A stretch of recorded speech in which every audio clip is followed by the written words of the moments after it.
Hello and Jai Hind, myself Gaurav from CL Haridwar, and I am here to help you in GK and current affairs. Let's start. चलिए शुरू करते हैं।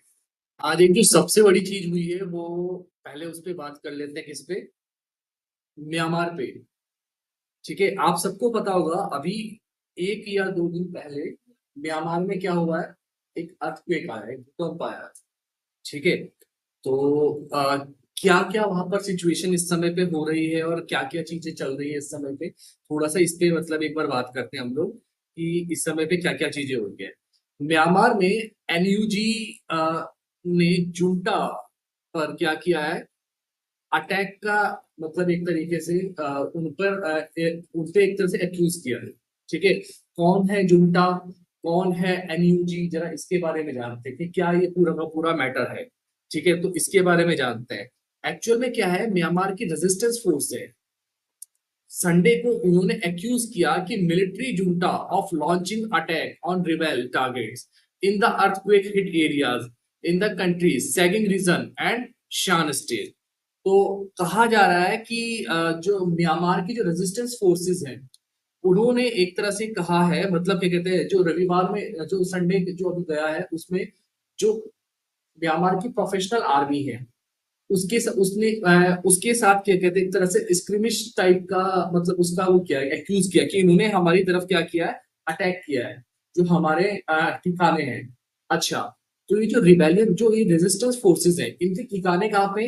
इनके ठिकाने हैं 3-4 जगहों पर।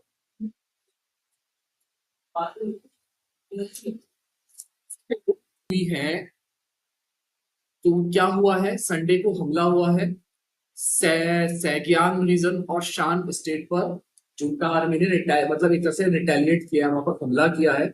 और जो अर्थक्वेक जबकि आ रखा है उसके चलते भी रेजिस्टेंस फोर्स ने उन पर मतलब वो किया एक तरह से कि आपने हमारे पे हमला क्यों किया। ठीक है, तो जो उनके नेशनल यूनिटी गवर्नमेंट है ना, ये रिबेलियन मतलब एक वो है, उसने कहा है which had called for a pause in fighting the junta aircraft carried out bombing raid in various locations on Sunday close to the epicenter of Friday earthquake।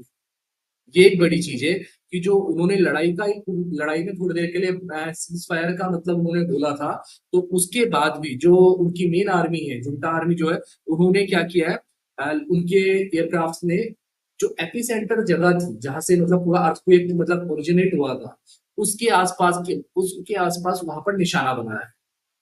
Okay, तो ये चीजें हुई है। सैटरडे को वॉर चल रहा था वहां की रेजिस्टेंस फोर्सेस में और म्यांमार की जो अपनी मिलिट्री है उसमें, तो उसमें पॉज की मतलब वो की गई थी क्योंकि बहुत तगड़ा एक तरह से भूकंप आया था। हालांकि म्यांमार के जो जुंटास थे has not acknowledged it officially, उन्होंने इस सीज फायर को क्या कहा, ऑफिशियली मतलब नहीं कहा कि भाई ये ऑफिशियली नहीं है, और इसीलिए वो क्या है, लड़ाई मतलब उन्होंने जारी रखी। The call for the pause, however, is unlikely to be relevant for the Rakhine state, where the Arakan army is fighting the junta forces। ठीक है, उनका कहना है कि ये जो मतलब आपने जिस आप पॉज की बात कर रहे हो ना, जिस पॉज की आप बात कर रहे हो वो पॉसिबल नहीं है, जबकि रखाइन स्टेट, ये रखाइन क्या है, ये भी म्यांमार की एक स्टेट है। ठीक है, रखाइन स्टेट पर पहले से ही वहां की रिबेलियन आर्मी, कौन सी आर्मी, रिबेलियन आर्मी, जो कौन है, अराकान। ठीक है ना, मैंने बताया ना कई सारे रेजिस्टेंस ग्रुप है जिनकी अपनी अपनी फोर्सेस है म्यांमार में, उनमें जो सबसे ताकतवर मतलब वो है आर्मी है, वो किसकी है, अराकान की। ये सब क्या करते हैं, जो मेन मिलिट्री फोर्स है, जो मेन गवर्नमेंट है वहां पे, उससे एक तरीके से वो करते हैं रेजिस्टेंस, वो मतलब क्या करते हैं, ठीक है ना, उनके लिए। तो ये चीजें हैं। सैटरडे को एक मेजर डेवलपमेंट हुई जब एनयूजी ने कहा कि पॉज करो फाइट को। ठीक है, जो कि वाइड स्प्रेड डिस्ट्रक्शन ऑलरेडी फैला है अर्थक्वेक के चलते। ये उनका कहना था कि कुछ टाइम तक मतलब इसको वो करो। हालांकि जो एनयूजी के इस समय एक्टिंग प्रेसिडेंट है, ठीक है, जो एनयूजी के इस समय एक्टिंग एक्टिंग प्रेसिडेंट हुआ लशीला है, उन्होंने उन्होंने इंटरनेशनल ग्रुप से कहा है, इंटरनेशनल कम्युनिटी से कहा है कि हेल्प करो हमारे लोगों के लिए, मतलब एक तरीके से चीजें भेजो, ठीक है, ये सब का है। लेकिन इसके बाद भी एनयूजी की जो मतलब आर्म्ड ब्रांच है, कौन सी, पीपल्स डिफाइन डिफेंस फोर्स, और जो उनकी मतलब क्या कहते हैं कि पीपल्स डिफेंस फोर्स है, इसने भी कहा कि हम 2 हफ्तों के लिए क्या करेंगे, सीज फायर को मतलब शुरू करेंगे, जो कि आज संडे से होगा। लेकिन इस चीज को मतलब एक तरह से मतलब माना नहीं गया था। और उसके बाद भी म्यांमार की जो नेशनल आर्मी है उसने लगातार मतलब हमले जारी रखे। ओके, तो ये मैटर है। जबकि ऐसे टाइम पर जितने भी रेजिस्टेंस ग्रुप है जो फाइटिंग चल रही है वहां पर, म्यांमार इस समय हमारे और आपके टाइम का सबसे अनस्टेबल कंट्री है साउथ ईस्ट एशिया का, ठीक है।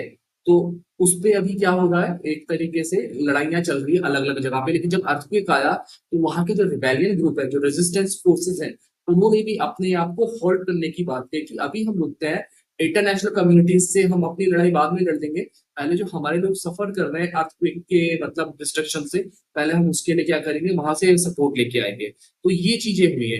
एनयूजी ने सैटरडे को इस चीज का अनाउंसमेंट किया था कि जितनी भी इमारतें हैं जो कोलैप्स हुई हैं, ठीक है, जो लोग फंसे हैं उनके रेस्क्यू को एक तरीके से उनके उनके जो रेस्क्यू होगा, उनके रेस्क्यू को सुविधाजनक बनाने के लिए हम 2 हफ्ते के लिए क्या कर रहे हैं, लड़ाई को रोक रहे हैं, अभी हम उसको आगे के लिए नहीं ले जा रहे हैं। ये किसका कहना है, म्यांमार की जो रेबेलियन रिबेलियन ग्रुप्स हैं उनका कहना है, और एनयूजी का कहना है, जो वहाँ की मैंने बताया ना, जो उनका नेशनल नेशनल यूनिटी गवर्नमेंट है, जो एक अलग ही मतलब रिबेल ग्रुप है उनका, तो वो भी यही बात कर रहे हैं। ओके, फिर उड़ीसा का वो बड़ा एक हादसा जो इससे भी बड़ा हो सकता था लेकिन किसी तरीके से बच गया। बेंगलुरु कामाख्या एक्सप्रेस थी, जो कि जा रही थी उड़ीसा से होते हुए, ठीक है। तो हुआ क्या है, उड़ीसा में कटक एक जगह पड़ती है, भुवनेश्वर से कुछ थोड़ा सा मतलब उसके नियर बाई पड़ती है, कटक नाम की जगह है। वहां से 10 किलोमीटर की दूरी पर एक रेलवे स्टेशन के पास Bangalore Kamakhya AC super fast train थी। वो क्या हुई है, वो डेल हो गई है, किससे, जो उसकी जो रेलवे की जो पटरियां होती है उससे उतर गई, जिसके चलते क्या हुआ, एक इंसान की तो डेथ हुई है, बट जो लास्ट अभी तक न्यूज आ रही थी उसके अकॉर्डिंग 3 इंजर्ड हुए, जबकि अभी पता चल रहा है कि वो और ज्यादा हो चुके हैं, ठीक है ना। मोर देन 14 लोग जा रहे हैं, जो क्या कहते हैं, पता चल रहा है क्या है, इंजर्ड है इस समय पे, जो हमारे पास न्यूज आ रही है। ओके, तो मॉर्निंग के टाइम पे 11:45 पे क्या हुआ, 11 बजे के आसपास इसके जो 11 डब्बे थे वो उतर गए अपनी उससे ट्रेन से, मतलब जो ट्रेन की जो मतलब रेल लाइन होती है उससे उतर गए, ठीक है। तो ये चीजें मतलब यहाँ पर हुई है। अभी जो मतलब गवर्नमेंट है उसने एक्स ग्रेशिया अनाउंसमेंट किया है, जैसे कि 5 लाख जो कि डिकीज हुए हैं उनके लिए, और 2.5 लाख जिनको प्रीवियस इंजरी आई है, और 50,000 उनके लिए जिनको सिंपल इंजरीज आई है, सो दैट वो अपना इलाज अच्छे से करा सके, ठीक है, ये गवर्नमेंट ने कहा है। इसके बाद उड़ीसा ने इस पर मतलब एकदम से मतलब क्या कहते हैं, बहुत ही फास्ट एक्शन लेते हुए उन्होंने क्या किया कि जो उनकी अपनी मतलब वो थी, उनकी जो अपनी रैपिड एक्शन फोर्स है और नेशनल डिजास्टर रिस्पॉन्ड फोर्स है, यानी एनडीआरएफ, उनको तुरंत स्विफ्टली वहां पर डिप्लॉयड किया। उन लोगों में से मतलब चीजों ने लोग मतलब अभी देख रहे हैं कि क्या क्या चीजें मतलब हुआ है। और इसके साथ जो सबसे बड़ी दिक्कत हुई है वो क्या हुई है, अलग अलग ट्रेन को, कि अभी एटलीस्ट 20+ ट्रेन जो है वो डिरेल हुई है, या उनका जो रास्ता है वो डाइवर्ट किया गया है, ठीक है, जिससे कि एक ट्रेन के उतरने से कई सारे जो सैकड़ों मतलब एक तरह से पैसेंजर्स है उनके लिए क्या होती है, परेशानी हो जाती है। तो अभी ये हो रहा है, मतलब ऐसा हो सकता था कि अगर कुछ बहुत स्पीड पे रहती या कुछ ऐसी चीजें होती तो मे बी पूरी की पूरी मतलब जो उसकी वो थी, जो ट्रेन के कोचेस थे वो पलट जाते, और हो सकता था कि कोई बहुत बड़ा हादसा हो, ठीक है, इतने में बच गया, काफी अच्छी बात है। वैसे देखा जाए तो पिछले 1 डिकेड में क्या हुआ है, जो ट्रेन से होने वाले हादसे थे उनमें कमी आई है। अब से ये कौन सा साल चल रहा है, 2025, 2015 से पहले जब ट्रेन के एक्सीडेंट्स होते थे तो वो कई बार बहुत सारे लोगों की जान ले लेते थे। मोर देन 250, कई बार 300 प्लस 400 अराउंड। इस तरह की मतलब जो रेल एक्सीडेंट होते हैं वो बहुत ज्यादा मतलब टेरिबल होते थे इंडिया में। But by the grace of God, और एक तरीके से कहो कि इस समय जो हमारी गवर्नमेंट है, और टेक्निकली जो कई सारे रिफॉर्म हुए हैं रेलवे डिपार्टमेंट में, और उसके चलते काफी सारी चीजें क्या है, अंडर कंट्रोल है। एक्सीडेंट्स हैं, अभी भी हो रहे हैं, कुछ तो लोगों की वजह से होते हैं। ओके, लेकिन अभी भी क्या है, थोड़ा सा चीजें सही हो रही है। ओके,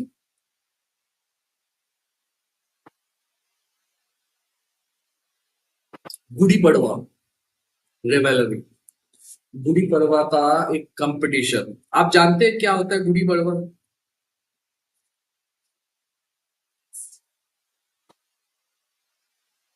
का एक फेस्टिवल होता है महाराष्ट्र में, नए साल पर मनाए जाने वाला जो मतलब फेस्टिवल होता है उसे कहते हैं गुड़ी पड़वा। ठीक है। और महाराष्ट्र में इसको गुड़ी पड़वा के नाम से मतलब मनाया जाता है। बट पूरे इंडिया में इसके लिए अलग अलग नाम होते हैं। ठीक है। इसको चैत्र शुक्ल प्रतिपदा भी कहते हैं, और इस दिन से कहते हैं कि जो जो जो इंडिया में रहने वाले मतलब एंशियंट लोग रहे हैं जितने भी हिंदूज एंड सनातनी, उनके नए साल स्पेशली कौन सा, विक्रमी संवत। ठीक है ना, जो विक्रम संवत कैलेंडर है उसकी शुरुआत होती है, तो चैत्र शुक्ल प्रतिपदा से वो शुरू होता है। ओके, क्या कोई मुझे बताएगा कि इस समय कौन सा, जो कल से चैत्र शुक्ल प्रतिपदा शुरू हुई है, तो विक्रमी संवत का कौन सा साल शुरू हुआ है? कुछ आइडिया है? कौन सा साल? बिल्कुल सही, 2082 ये साल हुआ है। जो हमारा कैलेंडर है, जो विक्रमी संवत जो है, वो आज के ग्रेगोरियन कैलेंडर से 57 ईयर अहेड है। और उससे ही मतलब वो पूरे इंडिया में मतलब फेस्टिवल मनाया जाता है नए साल पे उससे। और क्या कहते हैं, एक तरह से अ, अपनी मतलब जो फसलें वगैरह है उनकी पूजा करते हुए, तो पूरे उसमें अलग अलग नाम से मनाया जाता है। ओके, चलिए आगे की बात करते हैं। आपको याद होगा कि हमारे जो होम मिनिस्टर है, लास्ट ईयर उन्होंने कहा था कि 2026 तक इस देश से हम क्या है, जो नक्सलिज्म है वो पूरी तरीके से खत्म कर देंगे। ठीक है ना, मार्च 2026 तक सारा जो नक्सलिज्म है वो हमारे यहाँ से क्या हो जाएगा, खत्म हो जाएगा। यही बात हुई थी।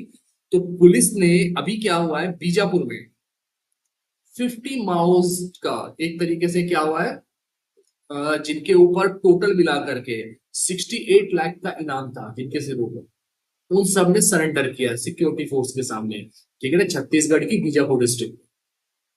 ओके, तो इंस्पेक्टर जनरल ऑफ पुलिस कहाँ के, बस्तर रेंज के, पी सुंदर राज, उन्होंने कहा है कि this was the highest number in term of surrender in large numbers, adding that 26 Maoists surrender on the occasion of last month, also in Bijapur. पिछले महीने में 26 क्या हुए थे, जो आपके माओइस्ट हैं वो सरेंडर हुए थे, कहाँ पर, बीजापुर में। और अभी कितने, एटलीस्ट 50 जो मतलब जो 50 हैं माओइस्ट, वो भी कहाँ पर मतलब सरेंडर हुए हैं, बीजापुर में। इनमें से 14 लोग ऐसे हैं जिन पे 68 लाख का टोटल इनाम था जिनके सिरों पर। तो ये चीजें भी हुई हैं इस समय पे। ओके, मुख्यमंत्री जो है वहां के, चीफ मिनिस्टर जो है विष्णुदेव सहाय, उन्होंने इसका क्रेडिट दिया है स्टेट गवर्नमेंट्स की रिसेंटली अनाउंस सरेंडर कम रिहेबिलिटेशन पॉलिसी को। ठीक है ना, सरेंडर के लिए। तो उन्होंने मतलब एक तरीके से कॉन्ग्रेचुलेट किया है सिक्योरिटी फोर्सेस को भी कि आपने 50 के आसपास नक्सलाइट्स हैं उनको सरेंडर करवाया। ये बहुत बड़ी बात है। 50 नक्सलाइट, नक्सलाइट मतलब आर्म ग्रुप है इंडिया के अंदर, जो कि जाते हुए सिक्योरिटी फोर्सेस पर या किसी भी मतलब इंसान को पे एक तरीके से अटैक करके उसको किडनैप कर सकते थे, और उसके एवज में काफी सारा आपसे पैसा चार्ज कर सकते थे। तो उन चीजों को बचाने मतलब बचाया। 50 का मतलब जो वहां पर डेंजर है ना, वो डेंजर कम होता हुआ दिख रहा है। ओके, ये हुआ है। यहाँ पर क्या था कि छत्तीसगढ़ के चीफ मिनिस्टर ने एक मतलब पॉलिसी बनाई थी कि देखिए हम आपको नहीं मारेंगे, हमें तो सेंटर से ऑर्डर है, होम मिनिस्ट्री ने बोला हुआ है कि जो भी नक्सलाइट्स है बाय हुक बाय क्रुक उसे खत्म करना है। जितना भी नक्सलाइट मूवमेंट है उसे खत्म करना है बाय हुक और बाय क्रुक। फोर्सेस भेज दी गई हैं, डिप्लॉय कर दी गई है, पुलिस है एंड उसके साथ और भी जो पैरामिलिट्री जो आर्म फोर्सेस हैं वो सब हैं। ठीक है, लेकिन ये भी साथ साथ कहा गया है, इन सब चीजों के साथ ये भी कहा गया है कि अगर कोई इस चीज की विश करता है कि उसे सरेंडर करना है तो उसको गोली नहीं मारी जाएगी और उसको क्या किया जाएगा, उसको सरेंडर लिया जाएगा प्लस उसको रिहेबिलिट किया जाएगा। उसको जो इंडिया की जो मेन स्ट्रीम है ना उसके साथ जोड़ा जाएगा, उसको रिहेबिलिट किया जाएगा। ठीक है, तो इस उसमें 50 लोग मतलब एक तरीके से क्या है आगे आए हैं। ओके, मिस्टर साय, विष्णुदेव साय, उन्होंने उन्होंने मतलब कहा है कि people trapped in the vicious cycle of Naxalism were now leaving the gun and returning to the mainstream of society. यही तो बात मैं बोल रहा हूँ। ओके, तो ये वाली बात यहाँ पर हुई है। Our government is ready to revival of every person who leave the red terror and choose the path of peace. मैंने आपको बताया था कि नक्सलिज्म का जो एक तरह से शुरुआत हुई थी वो कहाँ से हुआ था, कम्युनिज्म से हुई थी। ये कम्युनिज्म का एक फॉर्मल कलर माना जाता है रेड, तो इसलिए उन्होंने यहाँ पर नाम दिया रेड टेरर। ठीक है ना, एक्सट्रीम लेफ्टिस्ट जो लोग थे उन्होंने नक्सलिज्म की शुरुआत की थी इंडिया में। ठीक है, और ये सब कौन थे, ये वो थे जो कि चाइना के माओ जेडोंग, चाइना के जो चेयरमैन थे, फॉर्मर चेयरमैन, जिनका नाम था माओ जेडोंग। ओके, उनसे मतलब इंस्पायर्ड ये चीजें थी। तो अभी कहा है कि 50 जो लोग हैं इनमें से ज्यादातर तो आर्म्ड मतलब क्या कहते हैं कैडर के मतलब एक तरीके से रहे होंगे। ठीक है, लेकिन उनका कहना है कि ज्यादातर नहीं है, इसमें से कम है। ठीक है ना, कुछ कुछ लोग हैं जो आर्म कैडर के हैं, मतलब जिनके हाथ में हथियार रहा होगा, बाकी लोग नहीं है, तो उन्होंने सरेंडर किया है। और अभी उनको एक तरीके से आगे की मतलब उसके लिए जाना पड़ रहा है, मतलब उनको मतलब उनको रिहेबिलिटेशन वगैरह के लिए भेजा जाएगा। ठीक है, और गवर्नमेंट का कहना है कि माओवादियों के जो वो वाला एरिया जहां पर उन्होंने क्या किया, सरेंडर किया, अब उस जगह पर भी मतलब हम क्या करेंगे, उस साइड भी हम लोग जाकर के ऑपरेशन चला के देंगे सो दैट और अगर कुछ इस तरह की चीजें हो तो वो क्लियर हो सके। ओके, ये हुआ है।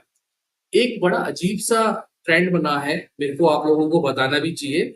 जैसे कि ये वाला, actor Mohanlal apologies over Empuraan row, CM opposition leader express support to artist. Okay, क्या हुआ है मैं थोड़ा सा बता देता हूँ। एक मलयालम फिल्म है जिसका नाम है एम्पुरान, ये जैसे कि यहाँ पे लिखा हुआ भी है। ओके, 2000, इसमें 2002 में जो गुजरात में जो रियॉट्स हुए थे ना गुजरात में, तो उसके बारे में मतलब एक तरह से गलत स्टेटमेंट देने पर इनको बहुत ज्यादा क्या क्या करना पड़ा, सेटबैक झेलना पड़ा। तो उस पर इन्होंने बात की है, तो इस पे बात मतलब देखते हैं क्या होता है।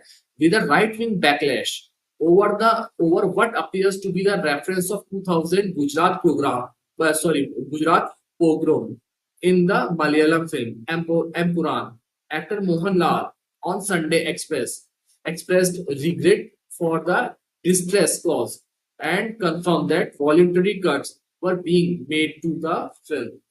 ठीक है, उन्होंने मतलब इस पे एक तरह से क्या कहते हैं उसे कि एक्सप्रेस अपना रिग्रेट किया है और एक कहा है कि जो भी मतलब इस तरह की चीजें आपको मतलब बुरी लगेंगे हम उसको कट करेंगे। ये सब कब हुआ है, जब राइट विंग के लोगों ने उनको बैकलैश करना शुरू किया। ओके, तो एक्टर और जो उनका क्रू है उसने एक तरीके से पहले ही अपने जो पाव है वो पीछे खींच लिए थे। ठीक है, वो बैक ट्रैक हो चुके थे इस पूरे मतलब फुल ब्लोन उससे। ठीक है, तो केरला के जो चीफ मिनिस्टर है पिनराई विजयन और जो लीडर ऑफ अपोजिशन है, ओके, उन्होंने कहा है अपनी सॉलिडेरिटी दिखाई है किसकी तरफ से, जो मेकर्स है फिल्म मेकर की तरफ से दिखाई है। और Bharatiya Janata Party state president Rajeev Chandrasekhar vowing never to watch the film, जबकि बीजेपी के जो मतलब स्टेट प्रेसिडेंट है वहां पर राजीव चंद्रशेखर, उन्होंने कसम खाई है कि वो मूवी नहीं देखे। तो अभी कुछ दिनों से ये जो ट्रेंड है ये कुछ मतलब एक तरह से ज्यादा आगे के लिए चल रहा है। मतलब लोग क्या कर रहे हैं कि जो पहले बीती हुई जो चीजें हो चुकी है उनको एक तरीके से निकाल रहे हैं, उखाड़ करके और उस पर कमेंट करके एक हाइप और एक सेंसेशन क्रिएट कर रहे हैं।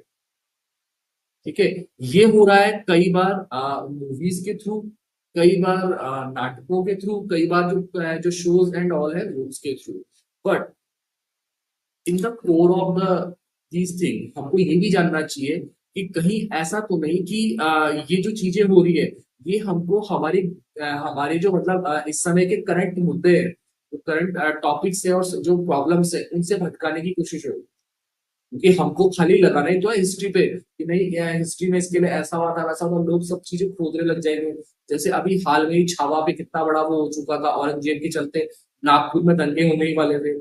ठीक है, इसी तरीके से मेवाड़ एक रियासत थी किसी समय पे राजस्थान की, उसके एक फॉर्मर किंग थे महाराणा सांगा, उनके ऊपर भी मतलब एक तरह से ट्रेटर बोल दिया गया था, गद्दार बोल दिया गया था उनको, उस पर भी बहुत ज्यादा मतलब कंट्रोवर्सी हुई थी। तो कहीं ऐसा तो नहीं कि इस तरह की कंट्रोवर्सी करके जो हमारे देश की पब्लिक है उसका ध्यान जो हमारे यहाँ का रेगुलर जो प्रॉब्लम्स चल रही है उनसे हटा करके कहीं और उनका ध्यान भटकाने की मतलब वो हुई।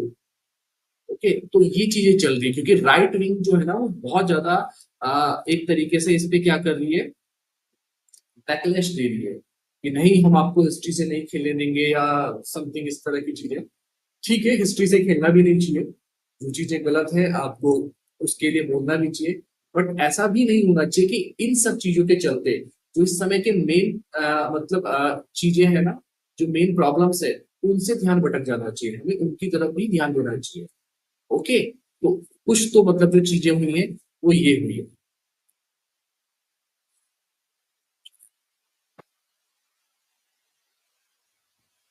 अभी हम चलते हैं कल हमारे जो प्राइम मिनिस्टर हैं उनकी बात पे। ओके, जो हमारे प्राइम मिनिस्टर कल गए थे हम जरा उनकी बात पे चलते हैं। प्राइम मिनिस्टर ने कहा है आरएसएस के लिए कि आरएसएस एक क्या है, वट वृक्ष है या बानियन ट्री है, किसके लिए, हमारी कल्चर को इमॉर्टल करने के लिए। ओके, ये सब चीजें कही है। उन्होंने ये सब कब कहा है, जब संघ या आरएसएस जिसको बोलते हैं वो कितने साल पूरा कर रहा है, 100 साल पूरे कर। ओके, तो उनका कहना है कि जो जो ईयर्स की उनकी मतलब एक तरह से एफर्ट्स है और हार्ड वर्क है, किस चीज के लिए, are writing a new chapter of developed India. PM ने कहा एक तरीके से कि it is his first visit to RSS headquarter after after becoming prime minister 11 year ago. तो ये चीजें मतलब यहाँ पर हो रही है। ओके, नागपुर में उनकी पहली विजिट थी कहाँ के लिए, आरएसएस हेडक्वार्टर पे, ठीक है, 11 साल के बाद। और उस समय उन्होंने एक तरीके से कहा है कि visit comes during the organisation centenary celebration, ठीक है ना, एक सेंचुरी इनकी पूरी हो रही है उसके टाइम पर प्राइम मिनिस्टर मोदी वहां पर आए हैं। उन्होंने कहा कि हमलों और सालों की गुलामी के बाद इंडिया ने एक इकोनॉमिकल क्या किया है, एक इकोनॉमिकल स्ट्रक्चर को डेवलप किया है। ओके, और इसके साथ सोशल मतलब एक तरीके से उनका कहना है कि ऐसा इसीलिए हुआ है क्योंकि उनके जो सोशल मूवमेंट थे ना, सामाजिक जो आंदोलन चल रहे थे वो अपनी जगह पर चलते रहे, वो कायम रहे, वो हिले नहीं। ओके, उन्होंने जो भक्ति आंदोलन या भक्ति मूवमेंट हुआ था उसके लोगों को भी एक तरीके से क्रेडिट दिया। ओके, जो भेदभाव जैसी चीजें होती है ना उनको तोड़ने के लिए, breaking the wall of discrimination and weaving a thread of unity through in their thought process. लोगों की जो थॉट प्रोसेस पे यूनिटी का जो मतलब धागा बोया है भक्ति मूवमेंट्स का, उन्होंने उसको भी क्या कहते हैं हमारी कल्चरल जो मूवमेंट चलता है बड़ा, उसके लिए मतलब जोड़ करके देख। ओके, ये चीजें हुई है। दूसरा उन्होंने मतलब बात करते हुए कहा डॉक्टर और गुरुजी ने देश को एक तरीके से क्या दिया है, एक एक पहले जैसी ऊर्जा दी है, पहले जैसी एनर्जी उन्होंने मतलब दी है। अब आप कहोगे कौन डॉक्टर और कौन गुरुजी, अभी बताते हैं कौन जिनके सामने वो झुक रहे हैं। ये हैं आरएसएस के फाउंडर जिनका नाम है डॉक्टर केवी हेडगेवर। ओके, और इनके बाद जो सेकंड थे, ठीक है ना, मिस्टर गोलवलकर, मिस्टर गोलवलकर जो थे उनको बड़े प्यार से आरएसएस के लोग और सम्मान के साथ गुरुजी बोलते हैं। तो ये उनकी बात कर रहे हैं जो फर्स्ट टू मतलब मेंबर्स जो जो एक तरीके से हेड ऑफ द आरएसएस रहे हैं, उनके लिए ये बात हो रही कि उन्होंने एक तरीके की एनर्जी मतलब देश को दिया। उनके सीड्स थे, उनकी आइडियोलॉजी के सीड्स थे, जिसको 100 साल पहले वो लोग बो के चले गए, और आज की डेट में वो एक बिग ट्री बन चुका है। Okay, principles and values have given a high altitude to this tree. इस पेड़ को मतलब जो मतलब इस तरह के उनके प्रिंसिपल्स थे, उन्होंने बहुत ऊंचा उठा दिया है। ओके, तो कई सारे मतलब जो कार सेवक हैं, कार सेवक मतलब जो आरएसएस के जो एक तरीके से उनके जो मेंबर्स होते हैं वो उनकी ब्रांचेस है। तो उनका कहना है कि उन लोगों ने आरएसएस को की जो कल्चर है उसको इमोर्टल बना दिया। ओके, देखो एक चीज सिंपल सी है कि जो भी मतलब आरएसएस में आरएसएस की आइडियोलॉजी हो, जो भी चीजें हो, लेकिन आरएसएस की कई सारी ब्रांचेस वगैरह लगती हैं, मतलब ब्रीफ टाइम के लिए लगती है कुछ, मतलब अब थोड़ा लंबे टाइम के लिए लगती है, ठीक है। उनमें जाने वाले अगर आप जाओगे तो उससे मतलब एक तरीके से क्या होता है, एक डिसिप्लिन रहेगी तो वो लेकर के आते हैं। ओके, कुछ चीजें तो है जो उनका ऑर्गेनाइजेशन का स्ट्रक्चर है, जो उसको बनाने का उनका तरीका है, लीडरशिप डेवलप करने का जो तरीका है, कुछ चीजें तो ऐसी हैं जिन्होंने जिन्होंने बहुत बड़ा इम्पैक्ट छोड़ा है, लॉन्ग लास्टिंग इम्पैक्ट छोड़ा है देश पर। अब बाकी जो उनके अपने पहले से डिस्प्यूट चलते हुए आ रहे हैं, जो भी उन पर मतलब एलिगेशन लगते हैं, वो एक अलग चीज है, वो पॉलिटिकल मुद्दा है। लेकिन देखो कुछ चीजें उसके अंदर है। सो उसी चीज की जो मतलब तारीफ है वो कौन कर रहे हैं, हमारे प्राइम मिनिस्टर साहब भी कर रहे हैं। ओके, तो यही वाली चीज वो कह रहे हैं। उनका कहना है कि जब आरएसएस मतलब एस्टेब्लिश हुआ 1925 और 47 से, ये पूरा टाइम स्ट्रगल कर रहा। After 100 year of hope, country जो है इस समय एक क्रिटिकल उस पे है, जंक्शन पर है। फिर से 2025 से 2047 2047 तक एक क्रूशियल एरा है, किसके लिए, देश के डेवलपमेंट के लिए। और आरएसएस को अपने हार्ड वर्क और इन चीज मतलब अपनी हार्डवर्क और अपनी मतलब बाकी चीजों से एक नया चैप्टर इंडिया के लिए लिखना है, डेवलप्ड इंडिया के लिए मतलब लिखना है। ठीक है, उनका ये कहना है और वो लिख रहे हैं। ये बात उन्होंने कहा है। उनका कहना है कि ऑर्गेनाइजेशन यानी संगठन, समर्पण यानी डेडिकेशन, और सेवा यानी सर्विस, यही तीन जो प्रिंसिपल के पिलर्स हैं, यही आरएसएस को आगे की तरफ बढ़ा करके ले जाएंगे। ओके, तो ये वाली चीजें हैं। इवन उनका ये भी कहना था, ये एक बहुत बड़ी मतलब बात प्राइम मिनिस्टर ने कही कि जो म्यांमार के अर्थक्वेक में उस पर उन्होंने कहा है कि आरएसएस ये नहीं देखता कि जो जहां पर कुछ मतलब इंसान को कोई प्रॉब्लम है, या इंसान कहीं पे मतलब किसी तरह की उससे डिजास्टर से मतलब अफेक्टेड है, मतलब कोई भी ऐसी जगह है, तो आरएसएस ये नहीं देखता कि उसका कास्ट क्या है, क्रीड क्या, धर्म क्या। आरएसएस वहां पर पहुंचने वाले सबसे पहले जो वॉलेंटियर ऑर्गेनाइजेशंस हैं उनमें से एक होता है, और वो they are the pretty right, वो सही कह रहे हैं। चाहे आप केदारनाथ की आपदा देख लो, चाहे नेपाल में भूकंप देख लो, देखिए अभी म्यांमार के लिए भी आरएसएस के जो मतलब वर्कर्स हैं वो जनरली पेन देखते हैं। वो मतलब ये प्राइम मिनिस्टर का कहना है कि वो जनरली पेन देखते हैं और उसके लिए रिलीफ के लिए मतलब काम करते हैं। उनका काम क्या है, सर्विस टू पीपल है। डेफिनेटली भिजवाई गई है। और अभी आरएसएस क्या कर रहा है, मे बी क्योंकि देखो दूसरे देश की बात होती है, तो आरएसएस क्या है, वो हमारे देश का अपना ऑर्गेनाइजेशन, देश के अंदर मतलब एक ऑर्गेनाइजेशन है। मे बी उसको वहां जाने की परमिशन मिले ना मिले, but on the background, behind the curtain, RSS बहुत सारी चीजें जुटाता है।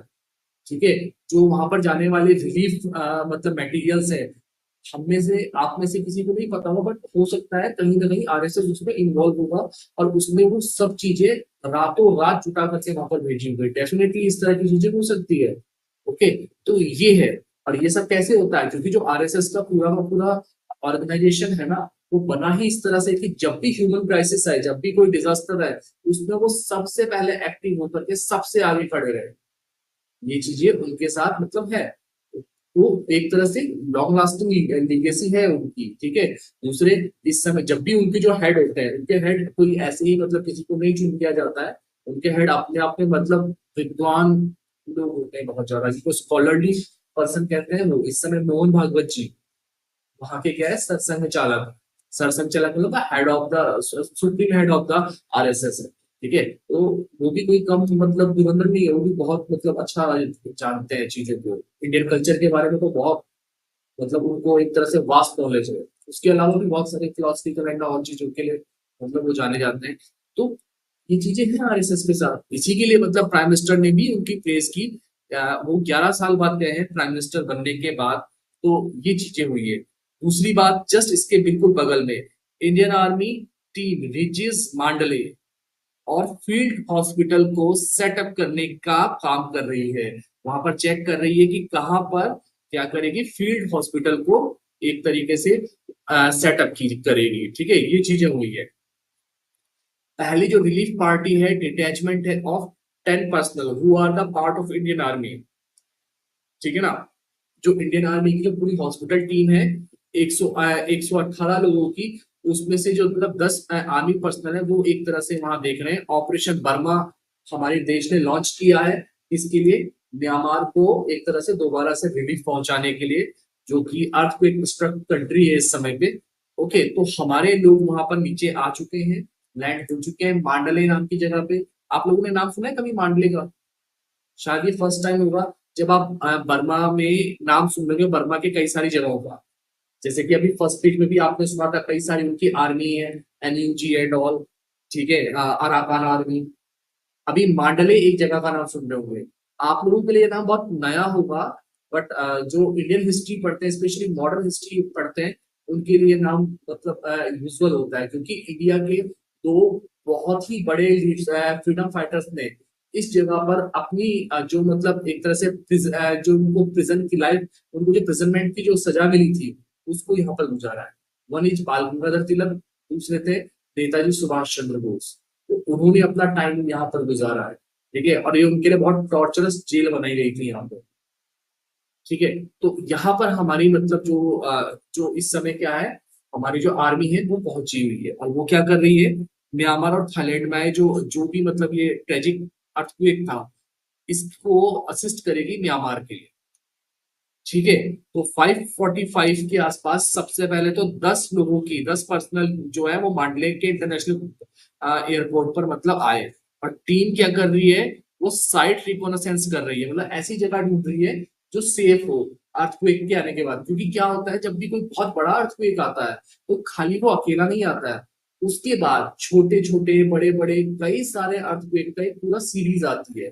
तो ऐसे टाइम पर मान लो फील्ड हॉस्पिटल स्टैब्लिश किया गया, और फिर से कोई बड़ा अर्थक्वेक आ गया या छोटा मतलब अर्थक्वेक आ गया और कुछ डैमेज हुआ, तो उसको देखने के लिए वहां टीम रिकॉनेसेंस करेगी, मतलब एक तरह से दिखेगी कौन सी एक तरह से सेफ जगह है जहां पर क्या किया जा सके, उसको बचाया जा सके। ओके, तो ये सारी चीजें यहाँ पर हो रही हैं। तो इंडियन आर्मी की 60 पैरा फील्ड हॉस्पिटल यूनिट वो लैंड कर रही है नाइपे ताओ एयरपोर्ट पर। ठीक है ना, सैटरडे को वो लोग आ चुके हैं और वो लोग यहाँ पर काम कर रहे हैं। इसके साथ ही इंडियन नेवल शिप्स कौन से, सतपुड़ा और सावित्री, ये भी यंगून नाम की जगह के लिए भेज दिए गए हैं। ठीक है, इसमें भी क्या है, बहुत सारी मतलब जो रिलीफ मटेरियल होगा इसमें भी वो होगा। ठीक है, कहाँ से भेजे गए हैं, विशाखापत्तनम से। जबकि दो और जो हमारे शिप है, कौन से, कारमुक और LCU-52, ये डिपार्टेड हो चुके हैं अंडमान निकोबार से संडे को असिस्ट करने के लिए रिलीफ एफर्ट्स में। ठीक है, इंडियन नेवी ने अपने स्टेटमेंट में कहा है approximately 52 tons of relief material have been embarked on board this ship. जो शिप्स भेज रहे हैं हमारी Indian navy, sorry Indian navy जो हमारी ये शिप भेज रही है, वो कह रही कम से कम 52 टन की जो रिलीफ मटेरियल है वो इस पर मतलब एक तरह से रखा हुआ है। और ये मटेरियल जल्दी ही कहाँ पहुंच रहा है, सैटरडे की तरफ, वो मतलब म्यांमार के लिए ये जा चुका है। तो ये वाली चीजें बात हो रही है। एक अच्छा पड़ोसी क्या होता है, इंडिया हमेशा अपनी सॉफ्ट पावर से ये पूरी दुनिया को दिखाता है। ठीक है, हम लोगों का की पॉलिसी है ना, भले ही बांग्लादेश ने चीजें गलत की है, पाकिस्तान तो गलत करता ही है। ठीक है, म्यांमार से भी हमारे यहाँ चीजें, जो मणिपुर का इशू हुआ है उसको सपोर्ट करने वाले जितने भी रेडिकल ग्रुप्स हैं वो सब म्यांमार से मतलब इंडिया में रहते हैं, चीजें खराब थी। लेकिन ऐसे टाइम पर जब म्यांमार को जरूरत पड़ रही है, हमारी ना सिर्फ आर्मी, ना सिर्फ हमारी एयरफोर्स की कई सारी जो मतलब ब्रांचेस है वो, बल्कि हमारी नेवी भी मतलब उसके लिए मतलब जा रही है कि जाओ हम उनको असिस्ट करते हैं और यहाँ पर चीजों को मतलब सही करते हैं। तो उनका ये सब चीजें मतलब कहना है। ठीक है, इसके अलावा खाली ऐसा नहीं कि ये मतलब इतनी बात है, जो हमारी IAF है वो भी कह रही है सो फार 96.3 टन ऑफ क्रिटिकल सप्लाईज समझ तो किसी की जान बचाने के, लाइक ऑक्सीजन हो गई, बैंडेजेस वगैरह हो गई, वो सब चीजें। And 198 personnel have been airlifted using 3C-130JS and 2C-170s। ये एयरक्राफ्ट के नाम है, हमारे इंडियन एयरफोर्स के एयरक्राफ्ट के नाम है ये दोनों। ठीक है, तो ऐसे तीन मतलब कितने, ऐसे 5 जहाजों को हम भेज चुके हैं 96.3 टन की मतलब क्रिटिकल सप्लाईज के साथ, और उसके साथ ही 198 200 ओवर के आसपास हम जो लोग हैं वहां पर भेज चुके हैं, सो दैट क्या कहते हैं, म्यांमार को क्या मिले, राहत मिले। ठीक है, तो इंडिया ने एक अच्छे जो पड़ोसी होने का जो उसका अपना अपना धर्म है वो उसने निभाया है। ठीक है, ये आ सकता है करंट अफेयर में, डेफिनेटली हो सकता है कि ये आपके लिए आ जाए, क्योंकि अभी जस्ट हो रहा, और अर्थक्वेक एक छोटी न्यूज नहीं होती, बहुत बड़ी न्यूज होती है। तो करंट अफेयर में डेफिनेटली इसके बारे में पूछते हैं कि कहाँ पे एपी सेंटर था, इंडियन आर्मी की तरफ से क्या क्या, मतलब इंडिया की तरफ से क्या क्या गई। तो अभी जो मैंने आपको बताया वो यहाँ से बताया कि हम लोग अपना फील्ड हॉस्पिटल को मतलब स्टैब्लिश करने के लिए देख रहे हैं। ठीक है, 52 से ऊपर की जो मतलब रिलीफ है हमारी नेवी भिजवा चुकी है, और 96.3 टन, और बाकी जो मतलब आर्मी पर्सनल्स हैं वो भिजवा चुके हैं, कौन, हमारी आईएएफ भिजवा चुकी है, इंडियन एयरफोर्स भिजवा चुकी है। ओके, चलिए आगे देखते हैं कि और क्या क्या चीजें इसमें है।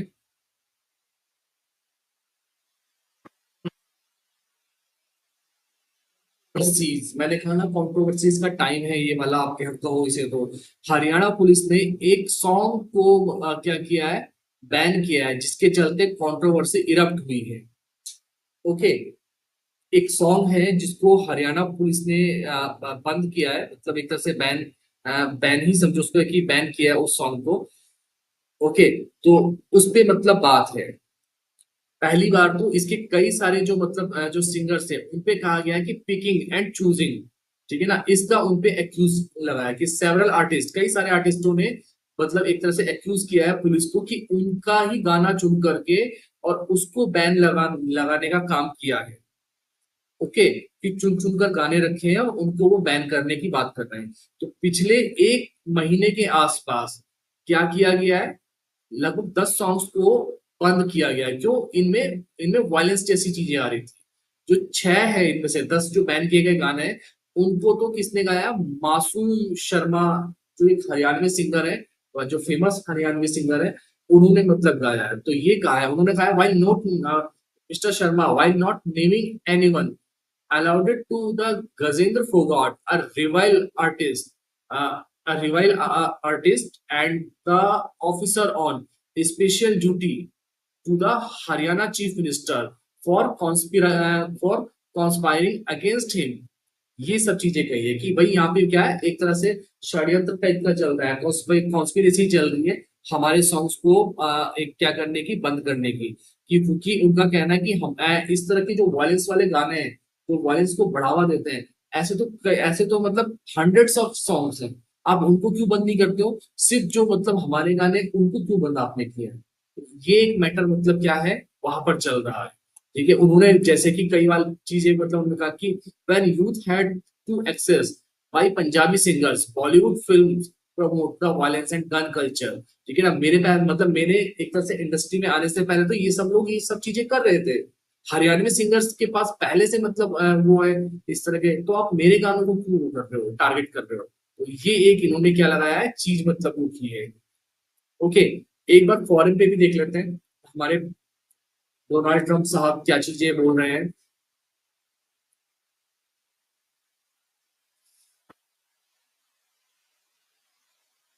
बहुत ही खतरनाक बयान दिया है हमारे ट्रंप ने।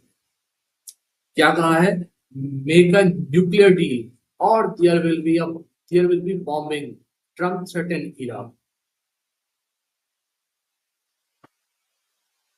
आपको पता होगा कि यूएसए जो है वो बहुत टाइम से एक एलिगेशन लगा रहा है ईरान पे कि आप क्या कर रहे हो, आप आप बॉम्ब बना रहे हो। कौन सा बॉम्ब बना रहे हो, न्यूक्लियर बॉम्ब बना रहे हो। तो उनका कहना है कि ये न्यूक्लियर बॉम्ब आपको नहीं बनाना चाहिए, वो पूरा प्रेशर डाल रहे हैं कि ईरान का जो न्यूक्लियर बॉम्ब का पूरा प्लान है वो मतलब खराब हो जाए। इसके लिए उन्होंने जो ईरान के सुप्रीम कमांडर है उनको भी पिछले 2 साल पहले मतलब उनको भी मतलब मार डाला था। स्ट्राइक करके, ऊपर से मिसाइल से स्ट्राइक की और उनको मार डाला था। अभी क्या है, ट्रंप ने ईरान को धमकी दी है, जो नई चीजें आई है कि जल्दी से जल्दी न्यूक्लियर डील करो, वरना तुम्हारे सिर के ऊपर हम बॉम्ब डालने वाले हैं। ये ईरान को कहा, और ईरान ने कहा है कि हम तुम्हारे साथ कोई भी सीधी बात नहीं करेंगे। ठीक है। हालांकि उन्होंने क्या किया है, एक एक जो इनडायरेक्ट नेगोशिएशंस है उनके लिए रास्ता छोड़ा हुआ है। ट्रंप ने ये कहा है, he was not joking about seeking a third presidential term. ठीक है, उन्होंने साफ साफ कहा है कि वो एक तरीके से ये जो बातचीत है, उसको झूठ मतलब नहीं बोल रहे हैं, वो ऐसे मजाक नहीं कर रहे हैं, बल्कि उनके लिए मतलब ये भी कहा गया कि शायद वो मतलब क्या कहते हैं, तुम लोग कह रहे हो कि तीसरा प्रेसिडेंशियल टाइम पीरियड होगा, तो मैं उसके लिए भी जोकिंग नहीं कर रहा हूँ। ठीक है, कॉन्स्टिट्यूशन लिमिटेशंस है, ठीक है, कई सारी, तो उसके लिए उनका कि मैंने मतलब मेंशन किया है, it was too early to consider this possibility, कि थर्ड टर्म में करूंगा नहीं करूंगा, इस चीज के लिए बात करने के लिए अभी बहुत सारा टाइम है, उन्होंने ये भी कहा है। तो वो ना एक तरीके से उसमें थे अपनी, जो उनकी फ्लाइट चलती है, एयरफोर्स वन, जो उनका अपना पर्सनल जहाज है, तो वहां से मतलब इस तरह के बयान आए थे कई सारे उनके। अभी तो उन्होंने कहा है क्या, थ्रेटेंड किया ईरान को बॉम्बिंग के लिए और सेकेंडरी टेरिफ्स के लिए, अगर तेहरान नहीं मानता है। ठीक है, तेहरान क्या है, ईरान की कैपिटल है। ये जो नाम है तेहरान, जोग्राफिकली याद रखना, ये किसकी वो है, ईरान की कैपिटल है। ठीक है, तो ये चीज है, इसके लिए मतलब एक इन्होंने कहा है कि अगर आप सामने नहीं आते हो तो हम आपके ऊपर बॉम्ब गिराएंगे। उन्होंने इंटरव्यू दिया एनबीसी न्यूज को। ट्रंप ने कहा कि US Iranian official were talking about these engagement, ठीक है ना, जो ये डील्स वगैरह हो रही है इस चीज के बारे में, वो टॉकिंग कर मतलब वो टॉक कर रहे हैं। लेकिन उन्होंने इससे ज्यादा और आगे खुल के नहीं कहा, उन्होंने कहा if they don't make a deal there will be bombing. Trump ने कहा, but there is a chance that if they don't make a deal, that I will do secondary tariff on them like I did 4 year ago. जैसे मैंने पहले इन पर tariff लगाए थे, मैं इन पर फिर से टैरिफ लगाऊंगा। और ट्रंप ने पिछली बार बहुत हार्श मतलब एक तरीके से ईरान को रोका था। ओके, पिछली बार बहुत ज्यादा हार्श तरीके से ईरान को रोका था, जैसे कि इंडिया उनसे ऑयल परचेज कर रहा था, आपको पता होगा कि ईरान के पास ऑयल्स के कई सारे रिजर्व्स हैं। इंडिया उनमें से प्राइम, एक तरह से प्राइम उसमें था, एक्सपोर्ट करता था उनसे, मतलब चाहे जो चीजें थी, ठीक है ना, उनसे उनको भी मतलब करता था, एक्सपोर्ट करता था उनसे, इम्पोर्ट भी काफी सारा करता था। ऑयल तो स्पेशली इंडिया उनसे चीजें लेता था। हमारी कई सारी काफी सारा मतलब ट्रेड एंड बिजनेस उनके साथ चलता रहता था। लेकिन यूएस बीच में आया, उन्होंने इंडिया को धमका दिया, अगर तुमने अब ईरान के साथ ऑयल लेना बंद नहीं किया, तो जो टैरिफ्स एंड ऑल चीजें हैं ये आप पर लगेंगे, जो सैंक्शन है ये हम आप पर लगाएंगे। मजबूरी में इंडिया को क्या करना पड़ा, जो फ्रंट गेट है वो बंद करना पड़ा, कि भाई हम आपसे ले लेंगे। और तब से जो हमारा ऑयल है वो रशिया की तरफ शिफ्ट हो गया। ठीक है ना, वो रशिया की साइड पर शिफ्ट हो गया, कि रशिया से हम लोग इस समय ऑयल परचेज कर। फाइन, ये चीजें हुई हैं यहाँ पे। तो इन्होंने कहा if they don't make a deal there will be bombing. ठीक है, और 4 साल पहले जैसे मैंने हैवी टैरिफ्स उन पर लगाए थे, मैं उसी तरीके से इन पर दोबारा से मतलब निपटूंगा, अगर इन्होंने ये चीजें नहीं की। तो ये सारी की सारी चीजें हो रही है। ओके, ट्रंप जब से मतलब, अब ट्रंप ने जब अपनी पोस्ट छोड़ी थी तब से लेकर के, जो इस्लामिक रिपब्लिक ऑफ ईरान है, has far suppressed the agreement agreed limits. जो मतलब उन्होंने एक लिमिट लगाई थी यूरेनियम को इनरिचमेंट करने की, उसको उन्होंने पार कर दिया है, और अभी वो और ज्यादा वो कर रहे हैं। ठीक है ना, यूरेनियम को क्या कर रहे हैं, इकट्ठा कर रहे हैं। किसी को पता है यूरेनियम क्यों इकट्ठा किया जा रहा है? कॉज ये मेन फ्यूल होता है न्यूक्लियर न्यूक्लियर एक्सप्लोजन का। ओके, जो भी न्यूक्लियर बॉम्ब होगा उसके अंदर जो एज अ मेन फ्यूल जो होगा, जिसके चलते आग लगेगी और मतलब एटॉमिक चेन रिएक्शन शुरू होगी, वो क्या होगा, वो यूरेनियम ही होगा। तो इनका कहना है कि इन्होंने पहले से ज्यादा जो यूरेनियम है ये इकट्ठा कर लिया। मैं बता दूं यूरेनियम क्या है, एक केमिकल एलिमेंट है हमारे उसका। ठीक है ना, जितने सारे एलिमेंट्स है उनमें से एक एलिमेंट क्या है, यूरेनियम है। बहुत हाईली अनस्टेबल है और बड़ा मुश्किल से मिलता है नेचर में। ठीक है, तो इसको निकाल निकाल पाना, एक्सट्रैक्ट कर पाने का जो पूरा प्रोसेस होता है वो भी बहुत ज्यादा कॉम्प्लेक्स होता है। ओके, तो इसके चलते उनका कहना है कि हमने एक लिमिट लगाई थी, लेकिन जो इस्लामिक रिपब्लिक ऑफ ईरान है उसने क्या किया है, उसको मतलब एक तरह से सुप्रेस किया है और उससे आगे पहुंच गया, बियॉन्ड द लिमिट जा करके यूरेनियम इनरिचमेंट किया है। Tehran has so far rebuff Mr Trump's warning. ठीक है ना, तेहरान ने भी इस जो पूरी की पूरी मतलब उनकी चेतावनी आई थी ना कि हम सब कुछ खत्म कर देंगे, ऐसा वैसा कर देंगे, उन्होंने भी इसको एक तरीके से क्या किया है, बंद किया। ये मैटर हुआ है। ठीक है, तो फिलहाल इसको अभी यहीं पे मतलब बात को खत्म करें, आज का जो सेशन है उसको यहाँ पे